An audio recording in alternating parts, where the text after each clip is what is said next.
Trending news Odisha रे आपण मानक स्वागत। आज 17 शनिवार 2024 समस्त मुख्य खबर जानिया भिडियोटी को शेष पर्यंत देखंतु। आज एक नंबर बड़ खबर, कांग्रेस विजय इस्तीफा। कांग्रेस नेता तथा ओडिशार पूर्वतन मुख्य शासन सचिव विजय पट्टनायक शुक्रवार कांग्रेस छाड़िछंती। श्री पट्टनायक निज इस्तीफा पत्र अखिल भारत कांग्रेस कमिटी एआईसीसी अध्यक्ष मल्लिकार्जुन खड़गे निकट को इमेल जरिया पठाई। इस्तीफा पर से गणमाध्यम कहते दल में मोर किसी सम्मान स्थान नहीं, अन्य दल को जीवार नहीं, लोकों सेवा करने कार्य जारी रही श्री पट्टनायक कहते। 2023 फेब्रुआरी 10 रे श्री पट्टनायक कांग्रेस जोग देते।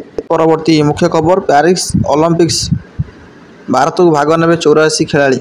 पेरिस पारालिम्पिक्स 2024 चलित अगस्त 28 रु सेप्टेम्बर 8 पर्यंत आयोजन हम। एथिरे भारत 84 जन एथलेट 12टी क्रीड़ा श्रृंखला अंशग्रहण करेंगे। पारालिम्पिक्स यह भारत सबुठार अधिक खेलाड़ी।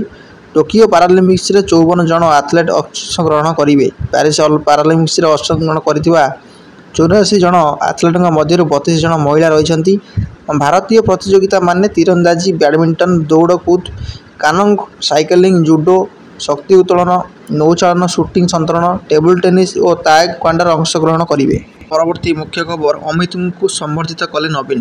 पेरिस ओलंपिक्स कांस्य पदक विजयी दलर सदस्य ओडिया पुओ अमित रोहित दास को विरोधी दल नेता नवीन पट्टनायक नवीन निवास संबंधित कर। अमित को रूपा तारकासी कम रथारूढ़ श्री जगन्नाथ, बलभद्र और सुभद्रा प्रतिमूर्ति एवं उत्तरीय दे से श्री पट्टनायक संबोधित करते। अमित को ओडिशार गर्व बोली वर्णना करने सह युवपीढ़ी को तांकर सफलता प्रेरणा दे चलिबो बोली से कहते। परवर्ती मुख्य खबर, 2047 सुधा 1.5 ट्रिलियन डॉलर छुईब ओडिशा अर्थनीति। मुख्यमंत्री ओडिया अस्मिता सह ओडिशार विकासर शिखर छुईब। ग्रामांचल अर्थनीति को सुदृढ़ करने प्राथमिकता हेब। 2036 सुधा 500 बिलियन डॉलर एवं 2047 सुधा ओडिशा 1.5 ट्रिलियन डॉलर अर्थनीति में पहुँचब। यही लक्ष्य को हासिल करने राज्यर शिल्पर बहुल विकास कर। भुवनेश्वर महात्मा गांधी मार्ग में गुरुवार अनुष्ठित राज्यस्तरीय स्वाधीनता दिवस समारोह में जोगदे मुख्यमंत्री मोहन चरण माझी यह कहते। परवर्ती मुख्य खबर, राज्यर हेब ग्रीन शिप रिसाइलिंग शिल्प पार्क। राज्य एक ग्रीन शिप रिसाइलिंग शिल्प पार्क स्थापन होगा जाऊँगी। पार्क स्थापन करने लगी अग्रणी कंपानी नेपच्यून शिप बिल्डर्स आग्रह प्रकाश कर। राज्य सरकार आयोजन करथिबा एही कार्यक्रम में अंशग्रहण करथिबा कंपानी परिचालना निर्देशक दिलीप पिलापालेम और कार्यनिर्वाही निर्देशक सतीश सरकार को एने प्रस्ताव देइछंती।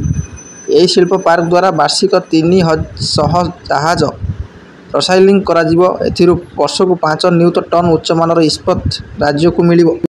परवर्ती मुख्य खबर, रेडियो चॉकलेट घरे घरे तिरंगा। स्वाधीनता दिवस उपलक्षे नेक्सन एस्प्लेनेड मॉल में रेडियो चॉकलेट आयोजन कराइला। यही विशेष कार्यक्रम में घरे घरे तिरंगार तृतीय संस्करण प्रतिवर्ष भली चलित वर्ष मध्य 4 ରୁ 10 वर्षर शिशु मान मध्य अनुष्ठित होता। परवर्ती मुख्य खबर, मिसाबंदी को मिलिबो पेंशन। 1975 मसीह जरूरीकालीन परिस्थिति लागू होता। यह विरोध कर से समय बड़ धरणर आंदोलन मुंड टेकिला।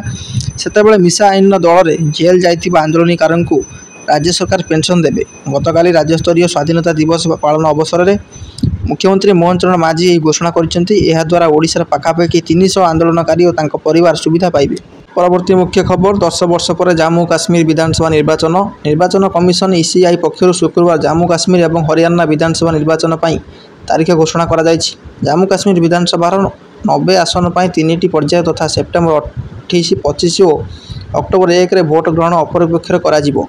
हरियाणा विधानसभा 90 आसन पर अक्टोबर 1 रे गोटे पर्यायर भोट ग्रहण करा जिवो। परवर्ती मुख्य खबर, जरूरी चिकित्सा छाड़ी अन्य सबु सेवा बंद। कोलकातार राधागोविंद कर आईजी कर मेडिकल कॉलेज जड़े स्नातकोत्तर छात्री को बलात्कार और हत्या घटना नहीं देशव्यापी आंदोलन तीव्र होइछि। भारतीय मेडिकल संघ प्रतिक्रिया प्रकाश कर न्याय दाबी में आंदोलन करने को अंटा भिड़ी। आसंता कालीठू 24 घंटिया सेवा बंद कर आंदोलन करने को संघ पक्षर बैठक निष्पत्ति होइछि। राज्यर समस्त भेषज महाविद्यालय और जिला मुख्य और अन्य स्वास्थ्य केन्द्र में कार्यरत डाक्टर एथिरे सामिल हेबे।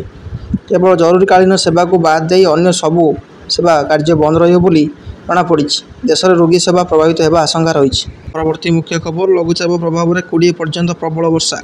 उत्तर पश्चिम बंगोपसागर और यार पार्श्ववर्ती पश्चिमबंग उपकूल और तत्संलग्न बांग्लादेश उपकूल अंचल में एक लघुचाप क्षेत्र सृष्टि होइछि।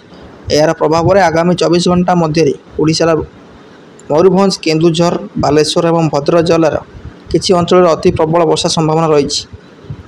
କିଛି ଅଞ୍ଚଳରେ ବନ୍ୟା ପରିସ୍ଥିତି ଉପୁଜିବା ସମ୍ଭାବନା ରହିଛି। ଏଥିପ୍ରତି ସତର୍କ ରହିବାକୁ ଏସ୍ଆର୍ସି ସତ୍ୟବ୍ରତ ସାହୁ 14ଟି ଜିଲ୍ଲାର ଜିଲ୍ଲାପାଳଙ୍କୁ ନିର୍ଦ୍ଦେଶ ଦେଇଛନ୍ତି। ପରବର୍ତ୍ତୀ 3 ଦିନ ପର୍ଯ୍ୟନ୍ତ ପଶ୍ଚିମ ଓଡ଼ିଶାର କିଛି ଜିଲ୍ଲାରେ ପ୍ରବଳ ବର୍ଷା ସମ୍ଭାବନା ରହିଛି। ଏହିପରି ସମସ୍ତ ବଡ଼ ଖବର ଜାଣି ଆଗରେ ରହିବା ପାଇଁ ଚ୍ୟାନେଲଟିକୁ ସବସ୍କ୍ରାଇବ୍ କରିନିଅନ୍ତୁ।